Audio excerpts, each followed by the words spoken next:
जाड किंवा गुटगुटीत महिलांना साडी नेसताना येणाऱ्या अडचणी। सर्वात पहिलं म्हणजे साडी नेसल्यानंतर मांड्या घासू शकतात। दुसरी गोष्ट, कंबर मोठी दिसू शकते, आपल्या काही चुका होतात। त्याचबरोबर पोट सुद्धा जास्त दिसू शकतं।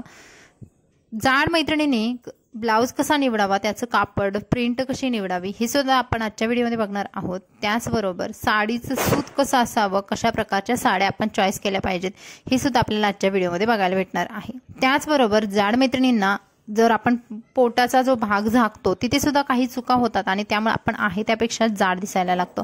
नमस्कार, पुन्हा एकदा स्वाती स्टाईलमध्ये मनापासून स्वागत। आज बघूया जाड मैत्रिणींना येणाऱ्या साडी नेसतानाचे प्रॉब्लेमवरचे सोल्युशन। तर जर तुमच्या मांड्या घासत असतील चालताना तर तुम्हाला अशा पद्धतीच्या स्लॅक्स आहेत त्या वापरायच्या आहेत। या स्लॅक्स घातल्यामुळे तुम्हाला कम्फर्टेबल वाटतं आणि तुमच्या मांड्या बिलकुल घासत नाहीत। तर स्लॅक्स तुम्हाला लूज किंवा तुम्ही जास्त टाईट अशा पद्धतीच्या चॉईस करू शकता। आतमध्ये तुम्हाला इनर वेअर घालायचे आहे आणि त्यानंतर त्याच्यावरती स्लॅक्स घालायचे आहे आणि नंतर पेटीकोट बांधायचा आहे। यामुळे तुमच्या मांड्या घासल्या जाणार नाहीत आणि तुम्हाला साडीमध्ये कम्फर्टेबल फील होईल। बऱ्याचशा मैत्रिणींची ही चूक होते पेटीकोट बांधण्याची। आता पेटीकोट नेमका कुठे बांधायचा असतो बघा। पेटीकोट जर चुकीच्या पद्धतीने बांधला तर तुमची कंबर पण मोठी दिसू शकते आणि पोट सुद्धा जास्त दिसू शकतं। यासाठी तुम्हाला पेटीकोट हा बेली बटनच्या आपली बेंबी आहे त्याच्या खाली थोडासा बांधायचा आहे, जेणेकरून तिथला भाग आपला बघा प्लेन दिसेल आणि जास्त झालेल्या ज्या चुण्या आहेत त्या मागे आपल्या मणक्यावरती असं पाठीमागच्या साईडला आणून ठेवायच्या आहेत। म्हणजे त्या जास्त एक्स्ट्रा झालेला पेटीकोट आहे तो गोळा होणार नाही आणि आपल्या समोर प्लेन छान लुक येईल आणि पोट सुद्धा जास्त दिसणार नाही।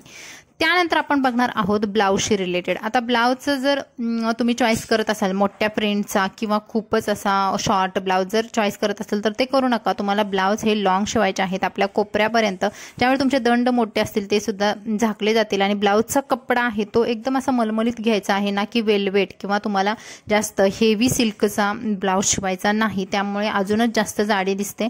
आणि आपल्याला अशा पद्धतीने कोपऱ्यापर्यंतचे ब्लाउज किंवा तुम्ही फुल स्लीवचे सुद्धा ब्लाउज शिवू शकता आणि तुमचा लुक आहे तो स्लिम बनवू शकता।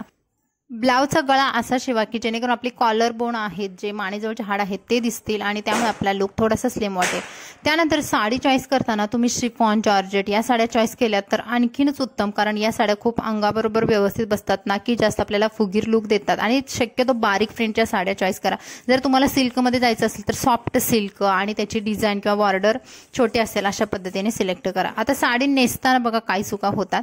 जेव्हा आपण अशा पद्धतीने जर साडी नेसत असो तर आपली साडी समोरून खूप छान प्रकारे प्लेन समोरून खोचून झाल्यानंतर पाठीमागे सुद्धा आपल्याला अशाच पद्धतीने साडी खोचून घ्यायची आहे। साडी खोचताना ती वरती खाली होत नाही किंवा साडीचा जो खालचा भाग आहे जो फॉलचा तर तो एक प्लेन जमिनीला समांतर आहे की नाही याची आपल्याला फक्त खात्री करायची आहे। त्यानंतर बनवूयात पदर। आता पदर बनवताना सुद्धा बऱ्याचशा मैत्रिणींची होणारी चूक म्हणजे खूप मोठ्या मोठ्या प्लीट्स बनवतात। अगोदरच आपली थोडीशी जाडी जास्त असेल किंवा आपण गुटगुटीत असो तर अशा मोठ्या प्लीट्स आहेत त्या अजूनच आपला वरचा जो ब्लाउजचा पोर्शन आहे तो खूप मोठा हेवी दाखवतात। त्यामुळे आपल्याला ही चूक करायची नाही। आपल्याला पदराच्या प्लीट्स आहेत त्या छान अशा छोट्या साईजच्या बनवायच्या आहेत। आता बघा पदराची प्लीट बनवण्याची एक ट्रिक पण मी तुम्हाला शेअर करणार आहे। तर आता गुडघ्याच्या खाली आपल्याला पदर ठेवायचा आहे आणि पदराच्या प्लीट्स बघा जास्त वेळ न लावता, जर आपल्याला खूप घाई असते, रोज जर मैत्रिणीच्या साड्या नेसत असतात तर त्यांना तेवढा टाइम नसतो की साडी नेसण्यासाठी खूप टाइम लागतो, पदर करण्यासाठी टाइम लागतो, तर तुम्हाला काय करायचं आहे, साडी अशी थोड्या प्रमाणात फोल्ड करायची आहे आणि हाताने तिच्या प्लीट्स बनवायच्या आहेत। तर आपल्याला अशा पद्धतीने प्लीट्स बनवल्या तर वेळ तर कमी लागतोच, त्याचप्रमाणे एकसारख्या सर्व प्लीट्स आल्यामुळे लुक सुद्धा तितका सुंदर येतो। आता अशा सर्व प्लीट्स बनवून झाल्यानंतर पाठीमागचा भाग आहे तो बघा मी तुम्हाला दाखवते व्हिडिओमध्ये, अशा पद्धतीने रिकामा झालेला आहे आणि समोर जिथे आपण एका हाताने प्लीट्स पकडल्या होत्या त्याच्यात थोडंसं म्हणजे आपल्याला साधारणतः 1 इंच जाऊन त्या सर्व प्लीट्स गोळा करायच्या आहेत आणि पाठीमागचा भाग सोडून द्यायचा आहे। यामुळे सर्व प्लीट्स आहेत एकसारख्या बनतात, शिवाय सुंदर लुक सुद्धा देतात। आता जाड मैत्रिणींना आणखी एक येणार प्रॉब्लेम म्हणजे पिन लावताना त्रास होतो, म्हणजे हातच पाठीमागे जात नाही। तर अशा वेळेस काय करायचं, समोरच्या जो मानेजवळ येणारा पदर आहे आतमधली सर्वात प्लीट आहे ती थोडीशी फोल्ड करायची आणि एका पिनने सिक्युअर करून घ्यायची। आता जर तुम्ही थोडे जास्त वयाचे असाल तर आपल्याला बऱ्याचशा वेळेस की हाडांचे प्रॉब्लेम असतात किंवा आपला हात पाठीमागे तेवढा जात नाही, तर काय करायचं, जिथे आपण एक पिन लावलेली आहे त्याच्या बरोबर थोडंसं पाठीमागे 4 बोटं पाठीमागे जाऊन आपल्याला दुसरी पिन लावून घ्यायची आहे। दुसरी पिन आपला पदर बिलकुल हलू देत नाही किंवा पाठीवरती जास्त पसरला जात नाही आणि पहिली पिन लावलेली आहे तिने आपण आपल्या ब्लाउज सोबत सर्व प्लीट सिक्युअर करून घ्यायचे आहे। इथे आपण 2 पिन्स वापरल्यामुळे पदर एकदम व्यवस्थित सिक्युअर राहतो आणि तुम्हाला जास्त पाठीमागे हात घेऊन जायची सुद्धा गरज पडत नाही। ब्लाउजवरच्या समोरच्या प्लीट्स आहेत त्या छान अशा व्यवस्थित केल्यानंतर आणखी एक होणारा प्रॉब्लेम म्हणजे जर तुम्ही अशा पद्धतीने तुमची जर साईड फिटिंग करत असाल किंवा कमर फिटिंग करत असाल तर ते अगदी चुकीचं आहे। यामुळे काय होतं की तुमचा पोटाचा भाग जास्त नसेल तरी सुद्धा जास्त दिसतो, म्हणजे आपण पूर्ण पोट झाकण्याचा प्रयत्न करतो आणि त्यामुळे आपलं पोट जास्त दिसतं।